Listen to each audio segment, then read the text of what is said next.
작년 한 해 동안에도 여러분들께서 저와 함께 하나님을 섬기시느라고 수고 많으셨습니다. 고맙게 생각을 하고요. 새해에도 여러분 건강하셔서 함께 하나님을 더 잘 섬기시는 한 해가 되시기를 바랍니다. 오늘은 꿈을 갖고 사는 사람들이라는 제목으로 말씀을 준비했습니다. 여러분 새해 아침인데 어떻게 새해 좋은 꿈 많이 꾸셨습니까? 제가 오늘 설교를 좀 시작하면서 죄송하지만 좀 우울한 이야기를 먼저 꺼내려고 합니다. 제가 어저께 신문을 보니까 LA에 가면은 많은 나라 민족 사람들이 와서 이민을 와서 살고 있는데 그 많은 나라 민족들 사람들 가운데서 자살률이 제일 높은 민족이 어느 나라인가를 보았더니 한국 사람이랍니다.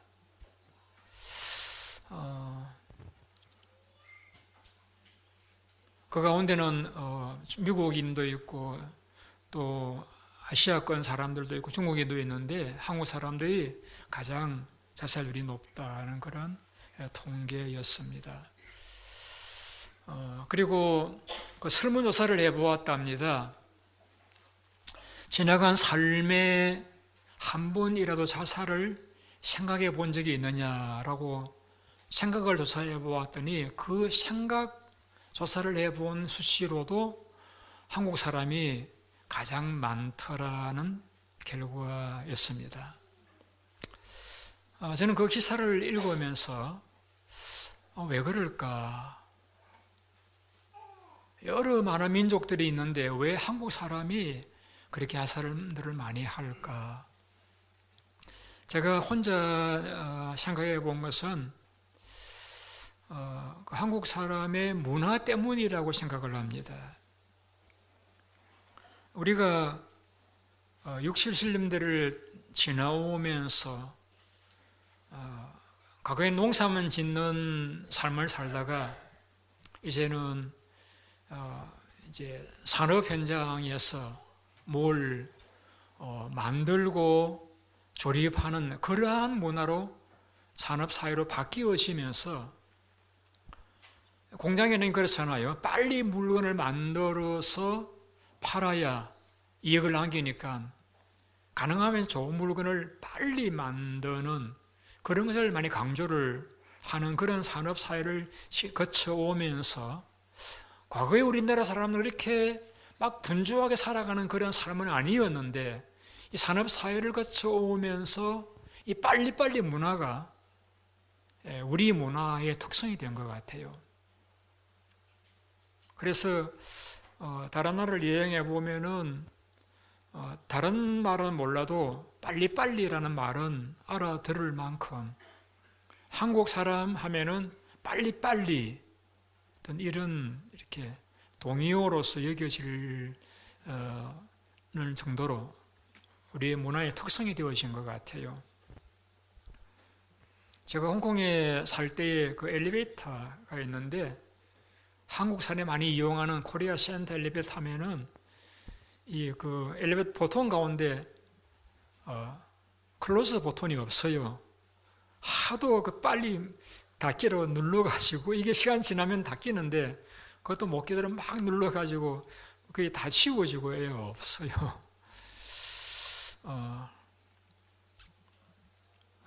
근데 이제 그 통계를 보면은 가장 자살률이 낮은 나라가 어느 나라인가 하면은 중국이에요.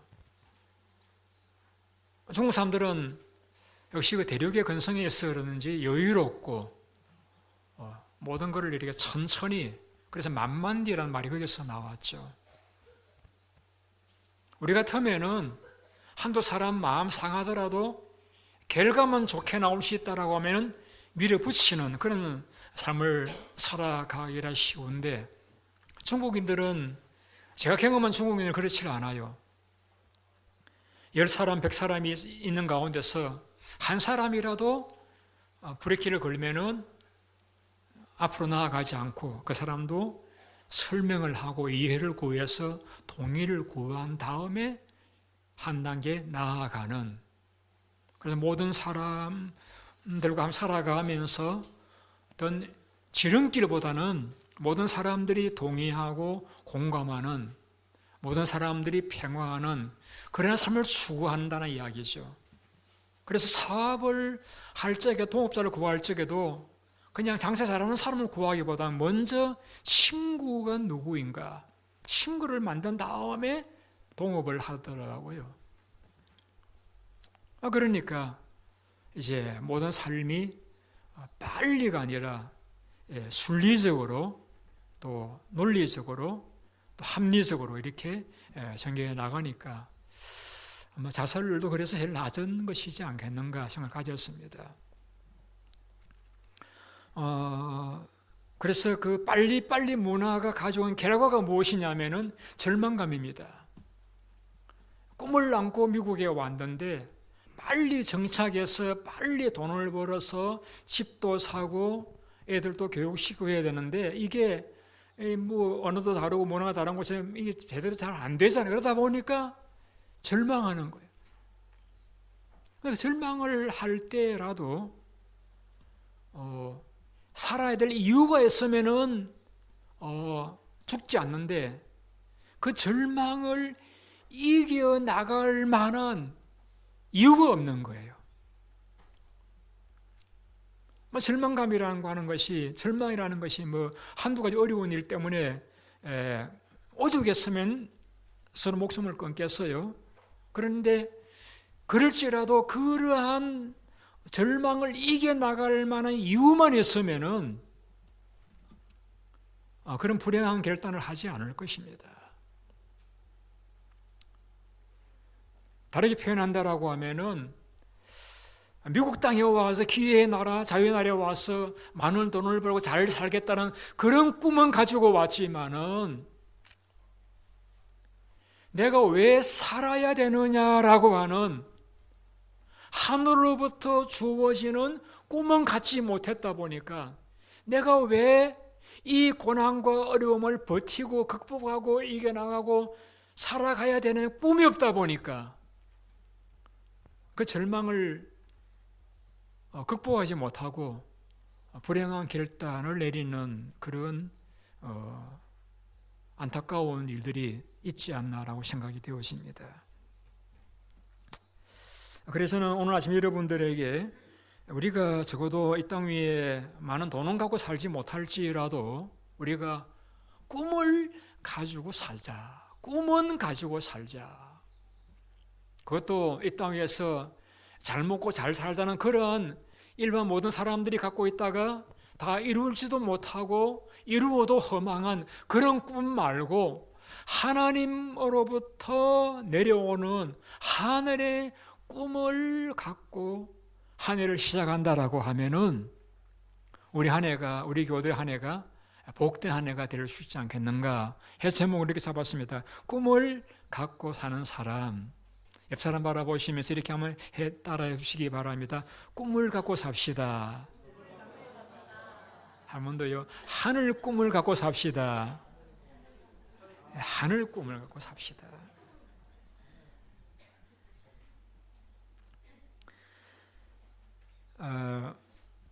잠언에 보면 이런 말씀이 있습니다. 사람이 계시가 없으면은 방자하게 행한다. 방자는 사람 이름이기도 하지만은 그 마음 속에 하늘의 계시를 받은 것이 없으면은 방자하게 행한다라고 하는 말씀이 잠언 29장 18절에 나옵니다. 그러니까 젊은이들도 하늘로부터 받은 이 계시가 없으면은 방탕하게 살아간다고 말씀하고 있습니다. 또 나이 드신 노인 성도님들도 하늘에게부터 받은 계시가 없으면은 역시 방탕한 삶을 살아갈 수밖에 없다는 사실을 우리는 부인할 수가 없습니다. 그러나 야곱이나 요셉이나 다니엘 같은 사람들은 하늘로부터 받은 계시가 있었기 때문에, 하늘로부터 받은 꿈이 있었기 때문에 그들의 환경과 여건이 어려웠지만은 그 어려움을 견디고 버티고 뛰어넘어서 하나님께 영광 돌리는 아름다운 삶을 살아갈 수가 있었던 것입니다. 그럼 어떻게 하면 우리가 하늘 꿈을 가질 수 있느냐? 우리 성경을 같이 읽어보시겠습니다. 2장 17절 말씀 다시 한번 띄워주시면 고맙겠습니다. 같이 우리 천천히 읽어보시겠습니다. 시작. 하나님이 말씀하시기를 말세에 내가 내 영을 모든 육체에 부어주리니 너희 자녀들은 예언할 것이요 너희 젊은이들은 환상을 보고 너희 늙은이들은 꿈을 꾸리라. 여기 좀 표현이 번역을 왜 저렇게 했을까? 너희 노인들은 이러면 좋을 텐데, 그죠? 너희 늙은이들은 좀 표현이 좀 매끄럽지 못한 것 같아요. 어쨌든 내가 내 영을 부어주겠다. 그러면은 부어주면은 젊은이들은 환상을 보고 늙은이들은 꿈을 꿀 것이다 라고 말씀했습니다. 이게 환상은 눈 뜨고도 보이는 게 환상이고 꿈은 눈을 감아야 보이는 게 꿈입니다. 그렇잖아요. 우리가 잠잘 적에 꿈을 꾸잖아요. 환상은 이렇게 눈을 뜨고도 보이는 것. 환상은 못 보았지만 꿈은 많이 꾸었습니다. 여러분들도 그래 하실 테고요. 어떤 우리 교인들은 환상을 보신 분도 있다는 이야기를 직접 듣기도 했습니다. 그런데 이런 환상이나 꿈은 다른 말로 표현하면 하늘의 계시입니다. 너가 왜 살아야 되는지, 이 땅 위에서 뭘 하며 살아야 되는지, 왜 너를 이 맨하탄에 있게 하셨는지, 왜 공부하게 하시는지, 왜 미국 땅에 와 살게 하셨는지, 왜 내게 목사의 직분을 주시고 장로의 직분을 주시고 권사의 집사의 직분을 주셨는지, 하늘의 계시를 본문에서는 환상, 꿈이라는 단어로 말씀하고 있습니다. 그러니까 하나님의 계시, 그 환상을 통해서 봤던, 꿈을 통해서 봤던, 내 마음속에서 우러나는 소원을 통해서 봤던 하늘의 계시를 받으셔야만이 우리가 그 삶을 살아가면서 겪는 많은 어려움들을 극복해 나갈 수가 있다는 이야기입니다. 여러분, 하늘의 꿈을 계시를 받으신 적이 있으신지요? 그런데 오늘 성경에 이렇게 말씀하고 있죠. 이 환상이나 꿈이나 계시는 하나님이 부어주셔야 된다. 부어주셔야 된다. 내가 이렇게 해보리라라고 하는 그것은 야망입니다. 그러나 하나님께서 우리 마음속에 이렇게 살아보아야 하지 않겠는가라는 마음을 주신 것은 환상이고 꿈입니다. 그래서 그 말씀드리는 것은 내가 이렇게 저렇게 해보리라는 그런 야망 마시를 말고 하나님으로부터 우리 마음속에 내가 이렇게 살아가야 되겠다는 하나님의 계시, 하나님의 환상, 하나님의 꿈을 우리가 받아야만이 우리는 우리의 삶을 어려움을 뛰어넘는, 나이를 뛰어넘는, 고난을 뛰어넘는, 문화의 차이를 뛰어넘는 삶을 살아갈 수가 있겠다라는 것입니다. 하나님은 우리 마음속에 이 꿈을 부어주시기를 굉장히 원하시는 분이십니다. 여러분들께서도 그러시잖아요. 자녀들에게 너는 이렇게 살아야 된다라고 권면하고 이렇게 조언하잖아요. 왜? 그게 좋기 때문에. 하나님께서도 마찬가지. 하나님께서도 우리 모든 사람들의 마음속에 그러한 거룩한 꿈, 아름다운 꿈, 훌륭한 꿈을 부어주시기를 원하십니다. 부어주겠다. 여러분, 이 표현을 보시면은 물을 따라준다는 표현하고 물을 붓는다는 표현하고 그 양적인 면에서 차이가 있잖아요. 하나님께서 내 영을 모든 육체에게 부어주겠다. 하나님의 영을 충만히 받으면은 우리 마음속에서 의욕이 일어나고 꿈이 생겨나고 환상을 보게 되어지고 계시를 보고 마음이 뜨거워진다는 것입니다. 그것을 빌립보서에서 바울이 이렇게 표현했습니다. 너희 안에서 행하시는 분은 하나님이시니 자기 기쁘신 뜻을 위해서 너에게 소원을 두고 행하게 하시나니. 하나님의 성령이 우리 마음속에 임하시면은 우리가 느끼는 반응 중에 특징이 무엇이냐면은 소원이 일어나요. 내가 거룩한 삶을 살아가리라는 소원, 내가 하나님을 위해 살아가리라는 소원, 내가 가치 있게 살아가리라는 소원, 내가 이 어려움을 이겨보리라는 소원, 내가 더 건강해지리라는 소원, 내가 아름답게 살아가 보리라는 소원, 내가 이 교회의 향기가 되겠다는 소원이 우리 마음속에 일어나게 만든다는 것입니다. 언제? 하나님의 영이 임하시면은, 하나님의 영이 우리에게 임하시면은, 물론 방언도 하고 예언도 하기도 하겠지만은, 병도 고치고 복음도 전하고 하겠지만은, 공통적인 뜻은 하나님의 영이 임하시면은, 부음을 받게 되어지면은 우리 마음속에서 젊은이는 환상을 보고 늙은이들은 꿈을 꾸는 이런 반응을 경험할 수가 있다라는 것입니다. 내가 꾼 꿈이 아니라 하나님의 영이 임할 적에 내가 꾸는 꿈, 하나님의 영이 임함으로 내 마음속에 이것이구나라고 하는 깨달음, 계시, 소원이 일어나게 되어진다는 것을 말씀하고 있는 것입니다. 우리는 이 땅 위에 살아가면서 저는 여러분들이 겪는 어려움들을 극복해 나갈 수 있기 위해서는 하나님의 영의 임할 적에 주어지는 그 환상과 꿈을 받으셔야 됩니다. 여러분 기도하셔야 돼요. 하나님이 내게 세상에 많은 사람들이 꾸는 그런 꿈 말고 하늘의 꿈을 내 마음속에 부어주셔서 내 마음속에 그 하늘의 꿈을 이루고자 하는 소원이 내 마음속에 불같이 일어날 수 있도록 내 마음을 뜨겁게 해달라고 이렇게 기도하셔야 돼요.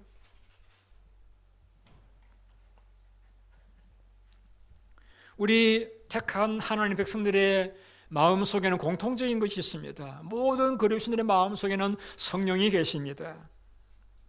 그 성령께서 우리 마음을 깨끗하게 하시고 그리고 우리 마음속에 소원을 주십니다. 하나님의 뜻을 따라 어려움을 극복해 나가고자 하는 아름다운 일을 이루고자 하는 소원을 주시는 것입니다. 여러분, 짐승과 사람 차이가 여기에 있습니다. 짐승은 소원이 없습니다. 내가 부자가 되어버리라, 더 건강해버리라, 그런 소원 없어. 본능대로 살아갑니다. 그러나 인간은 다른 점이 무엇입니까? 그 마음에 희망, 꿈이 있습니다. 이렇게 되어버리라, 이렇게 살아가버리라, 이걸 이루어버리라, 꿈이 있다는 것이 인간과 짐승의 다른 점이라고 이야기할 수가 있습니다. 예수님은 십자가를 앞두고 기도하시면서 아버지를 영화롭게 하옵소서라고 기도하셨던 것과 같이 예수님의 소원은 하나님을 영화롭게 드리는 것이 예수님의 소원이셨습니다. 바울은 하나님이 위해서 부르는 사랑을 위해서 달려갔다라고 했습니다. 바울은 어떻게 하든지 한 사람의 더 살리고자 하는 그 뜨거운 구령 열정이 그 마음속에 불타올랐던 것입니다. 12년간 해를 정했던 여인은 자기 딸이 흉하게 귀신 들렸는데 하는 주님이여 내 딸을 그 귀신 들린 데 고쳐주시옵소서라고 하는 귀신 들린 딸의 고침 받기를 간절히 바라는 소원이 그 마음속에 있었기 때문에 주님 앞에 나와왔고 주님을 사모했고 만났고 고침을 받았습니다. 소경바디메오는 포기를 원했습니다. 내 소원이 무엇이냐? 제가 포기를 원합니다. 여러분, 성령받은 그리스도인들의 특징이 한 가지입니다. 그 마음속에 하나님의 거룩한 뜻을 이루고자 하는 아름다운 소원들이 있다는 것입니다. 여러분, 새해만 되었다고 해서 새롭게 되어지는 것이 아니라 새해에 하나님으로부터 받은 꿈이 있을 적에, 비전이 있을 적에, 환상이 있을 적에, 소원이 있을 적에 우리는 우리의 삶이 새롭게 되어질 수 있다는 것을 믿으시기를 바랍니다. 그렇게 하려고 하면 여러분, 하나님의 신이 여러분 마음속에서 마음껏 여러분 마음을 자꾸 정결케 만들고 새롭게 만들어서 거룩한 소원이 일어나도록 하나님이 일하시도록 마음의 장소를 만들어 드려야 됩니다. 여러분, 흔히 우리가 열정을 가지고 일하는 사람을 신들린 자다 그렇게 표현하잖아요. 여러분, 우리는 귀신에 들린 자가 아니라 성령 하나님의 신에 신들린 자가 되어져야 됩니다. 그래서 우리가 성령 충만해져야 됩니다. 충만해지면은 우리 마음속에 의욕이 일어납니다. 꿈이 생겨납니다. 희망이 솟아납니다. 꿈을 꾸게 되어집니다. 그리고 현실을 극복하게 되어지고 현실의 난관들이 우습게 보이고 하나님이 크게 보입니다. 그러므로 우리는 전진할 수 있고 뛰어넘을 수 있고 헤쳐나갈 수 있게 되어지는 것입니다. 그래서 우리는 초대교회 교회들과 같이 오로지 기도하는 일과 말씀 공부에 우리는 집중하셔야 됩니다. 여러분 기도하시고 말씀 보실 적에 성령께서 우리 마음속에 거룩한 소원을 불러일으켜 주시는 것입니다.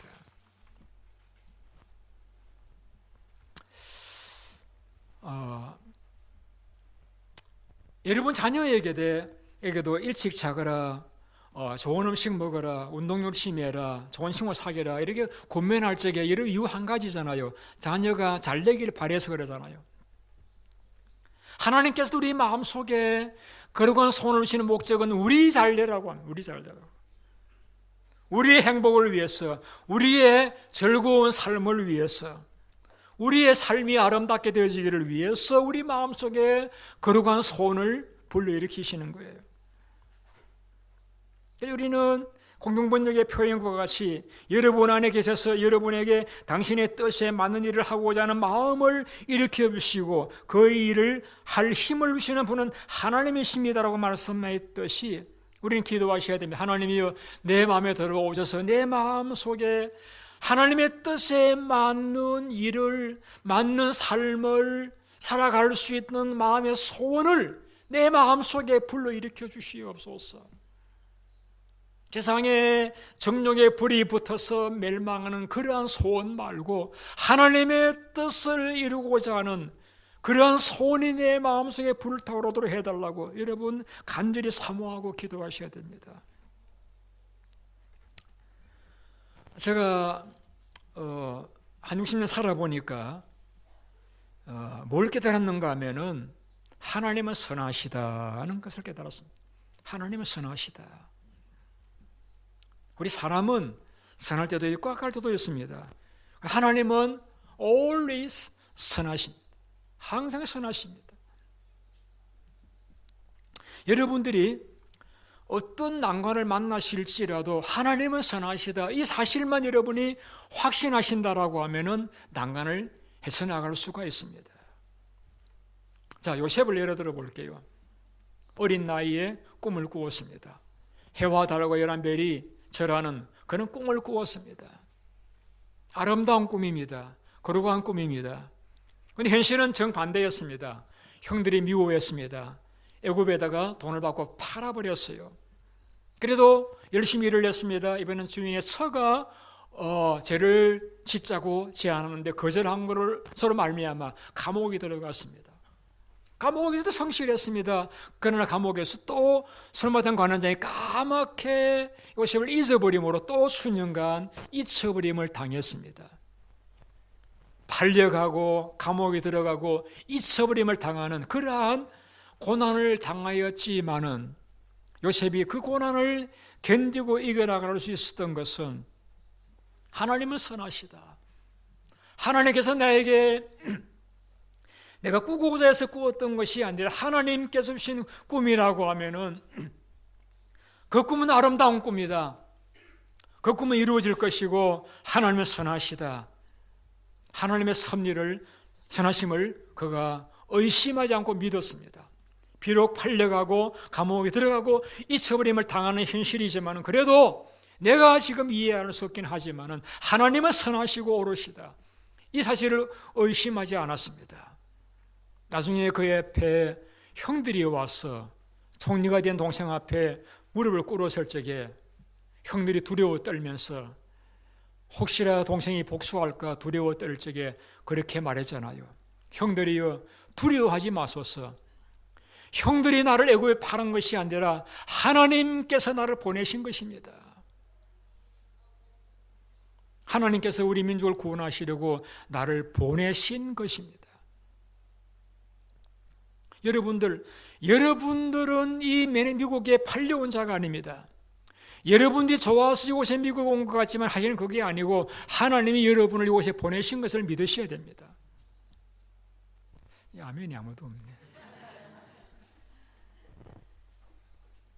아니, 참새 한 마리도 팔리는 거 하나님이 허락 안 하면 못 팔린다라고 했는데, 참새 한 마리가 죽고 살고 팔고 하는 것도 하나님이 간섭하신다라고 하시는데, 여러분이 미국 오신 것이 우연한 일이라고 생각하십니까?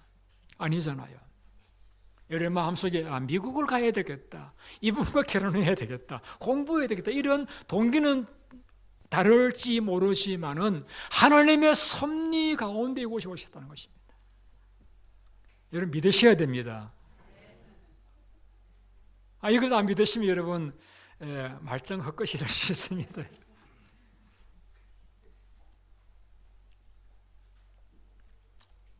하나님이 보내신 것입니다.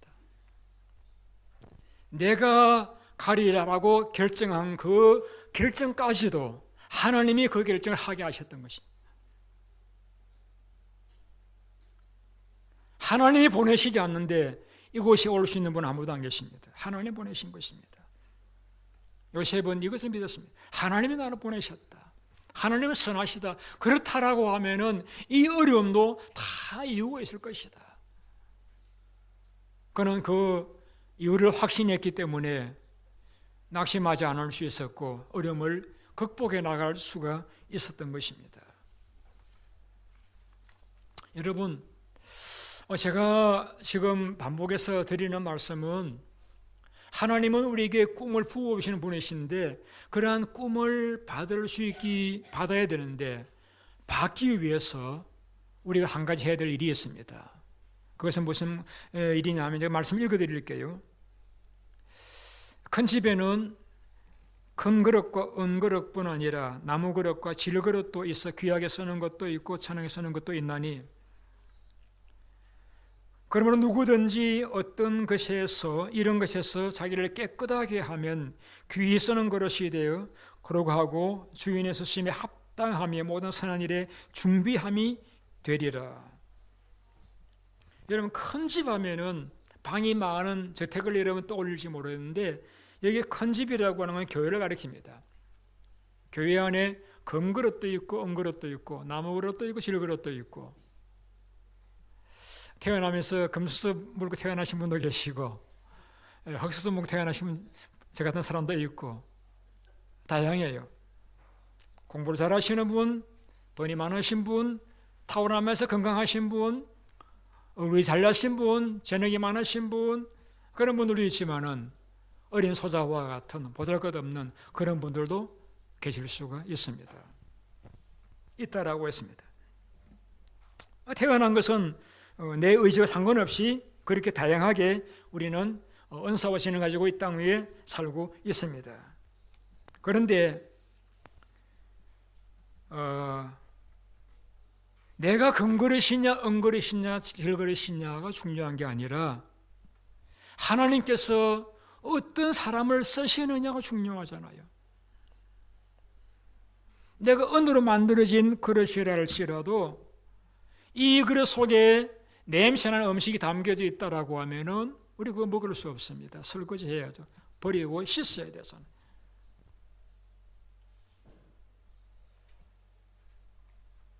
사람들은 내가 어떤 그릇이냐를 자랑합니다. 또 좋은 그릇 되기 위해서 노력합니다.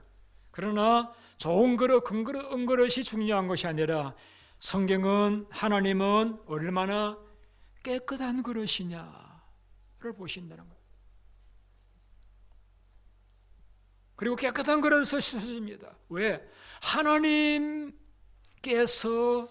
거룩한 분이시기 때문에 더러운 건 싫어하셔요. 제가 이런 경험도 해봅니다. 자고 일어나서 그냥 앉아서 기도하는 것도 하고 샤워를 하고 내일을 갈아입고 새 옷을 입고 앉아서 기도할 때 하고 달라요, 여러분. 잠잘 때도 복잡한 뭐 드라마나 영화를 보고 잠자는 거하고 성경 읽고 기도하고 잠잘 때하고 달라요. 하나님이 거룩한 분이시기 때문에 더러운 거 싫어하셔요. 그래서 우리가 하나님의 영이 내게 임해서 내가 거룩한 꿈을 가지고 살아가야 절망을 이겨나갈 수가 있는데, 그런 하나님이 내 마음속에 그러한 꿈을 불러일으키는 일을 하시려고 하면은 하나님이 일하실 수 있는 환경을 만들어야 되는 것이 뭐냐면은 우리의 생각과 마음을 깨끗하게 준비하시는 거예요. 저는 하나님의 마음을 가지고 여러분들을 바라봅니다. 하나님 마음이 어떤 마음입니까? 한 분도 소중하지 않은 분이 없는 겁니다. 금그릇들은 금그릇대로 귀하고, 질그릇은 질그릇대로 귀하고, 깨진 그릇도 귀하고, 다 귀합니다. 다 귀합니다. 저 그런 마음으로 여러분을 대합니다. 한 분 한 분을 그분이 어떤 재능을 가지고 어떤 그릇이냐를 따지지 않고 그릇 자체를 저는 귀히 여기고 아끼고 사랑합니다. 어떻게 하든 제가 잘 깨끗하게 만들어서 하나님 앞에 쓰임 받는 그릇 되도록 만들어 드리려고 하는 것이 제 마음의 소원입니다. 하나님께서 동일한 마음입니다. 우리를 깨끗하게 하셔서 금그릇은 금그릇대로, 나무 그릇대로 귀하게 쓰임 받도록 하시는 것이 하나님의 소원입니다. 그래서 21절에 이렇게 말씀했습니다. 디모데후서 21절에 그러면 누구든 자기를 깨끗하게 하면은 귀에 쓰는 그릇이 되어서 거룩하고 주인의 쓰심에 합당하면 모든 선한 일에 예비함이 되리라. 깨끗하면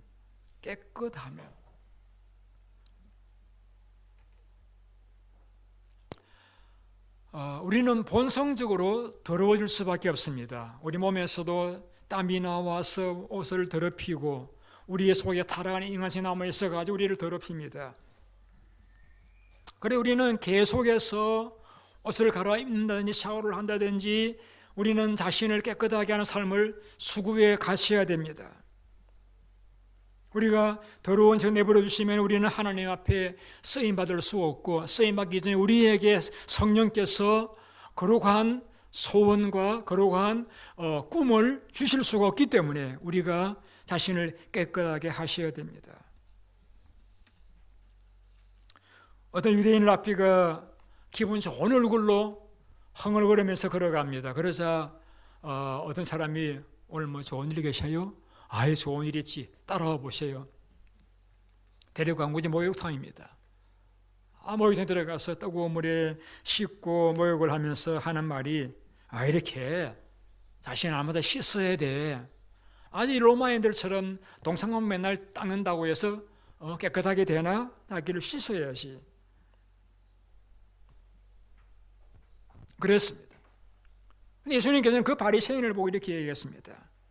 화에 있을진저 외식하는 서기관 바리새인들이여, 너희의 장과 겉은 깨끗하게 하되 너희의 속에는 탐욕과 방탕으로 가득하게 하는도다. 소경된 바리새인들이여, 먼저 안을 깨끗하게 하라. 그리하면 겉도 깨끗하게 되리라. 물론 우리가 몸도 깨끗하게 해야 됩니다. 환경도 깨끗하게 청소하셔야 됩니다. 그런데 더 중요한 우리의 마음을, 속사람을 깨끗하게 하셔야 됩니다. 바울은 계속해서 이렇게 권면합니다. 내가 성령의 성령을 피하고 주를 깨끗하게 한 마음으로 부르는 자들과 함께 의와 믿음과 사랑과 화평을 쫓아라. 청년들은 정욕이 나를 더럽힌다는 걸 기억하시고 정욕이 나를 더럽히지 않도록 조심하시기 바랍니다. 요즘 여관들도 말이죠. 드라마들도 보면은 굉장히 죄를 미화시키 가지고 죄가 죄같이 보이지 않도록, 그래서 자기도 모르게 죄를 짓도록 더러워지도록 만든 영화들이 얼마나 많은지 모릅니다. 비단 성적인 충동만이 우리를 더럽히는 것이 아니라 쾌락을 좋아하는 것, 추구하는 것, 헛된 영광을 구하는 그러한 것들이 우리를 더럽히게 만든다는 사실입니다. 제가 기록을 보니까 미국이 아니고 한국 경우인데 신촌 연세대학 앞에 술집이 1,500개랍니다. 이화여대 앞에는 옷가게가 400개랍니다. 술집은 200개랍니다. 이 통계가 뭘 이야기하고 있는가 하면은 오늘날 많은 젊은이들의 마음들이 향락 문화에 오염되어져 있다는 것을 말씀해 주고 있는 것입니다. 지난 성탄절 때 우리 성령들이 참 찬양을 좋은 곡을 책에서 하시더라고요. 새벽 이슬 같은 청년들, 참 좋은 표현인 것 같아요. 우리 청년들은 1차 모이고 2차 가지 마시고 1차로 끝내시고 하시기를 바랍니다. 그래서 새벽 이슬 같은 청년, 새벽 이슬 같은 마음을 품고 살아가는 그런 청년이 될 적에 젊은이들은 꿈을, 환상을 보고 꿈을 꾸는 그런 삶이 될 수가 있는 것입니다. 너희들 그들은 꿈을 꾸리라. 여러분, 저도 60이 넘었습니다만은 나이 들어서 여러분 우리가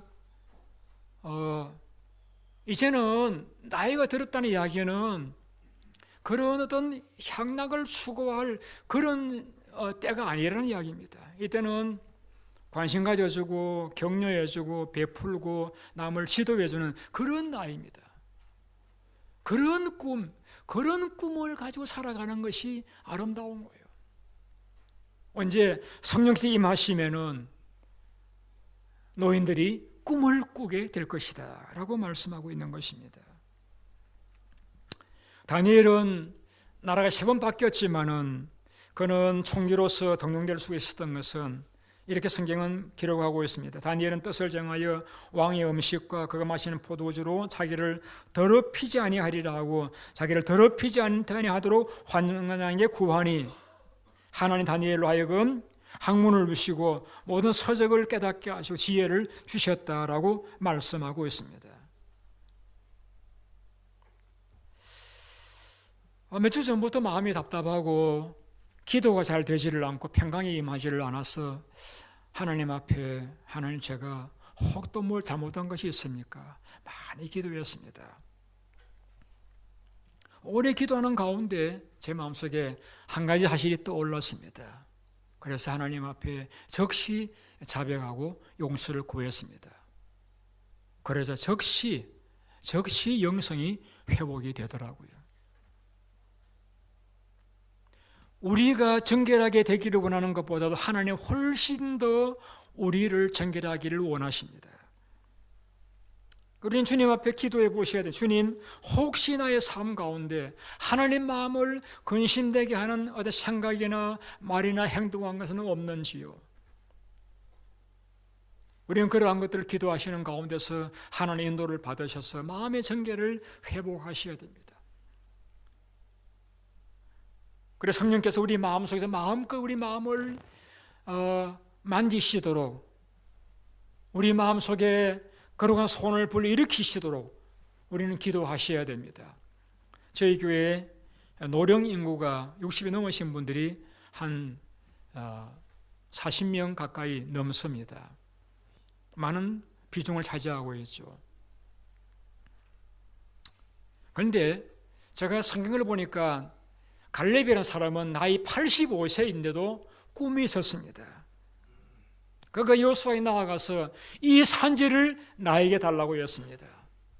하나님께서 가나안 정탐할 적에 믿음을 보고했던 일 때문에 갈렙과 여호수아는 에게 그 땅을 들어가리라고 약속을 주셨기 때문에 그 약속의 근거에서 이 산지를 내게 달라고 해서 그 산지는 헤브론 산지인데 굉장히 거인들이 사는 그러한 곳입니다. 근데 그 산지를 내게 달라고 했습니다. 내가 85세인데 주었습니다. 그는 믿음으로 그 땅을 정복했습니다. 그래서 그 유대 땅이 오늘날 이스라엘 땅이 될 수가 있었던 것입니다. 저는 우리 교회 노인 성도님들께서도 이 꿈을 가지고, 아직 85세 안 되신 분은 아직도 젊으시잖아요. 꿈을 가지고 새해를 시작할 수 있게 되시기를 바랍니다. 제가 처음 미국에 와서 하나님 앞에 하나님 저를 왜 보내셨습니까? 하나님 앞에 기도하는 가운데 거룩한 꿈을 주셨습니다. 너무나 생생하고 너무나 분명해서 부인할래 부인할 수 없는 꿈을 주셨고, 그 꿈을 꾸었기 때문에 이날까지도 하나님 은혜였고 그 꿈도 있었기 때문에 어려움도 극복하고 여러분의 도움 가운데서 목회할 수가 있었다고 생각을 합니다. 여러분 새해 아름다운 꿈을 꾸고 살아가시는 여러분들이 되시기를 예수님 이름으로 축원드립니다. 기도하겠습니다.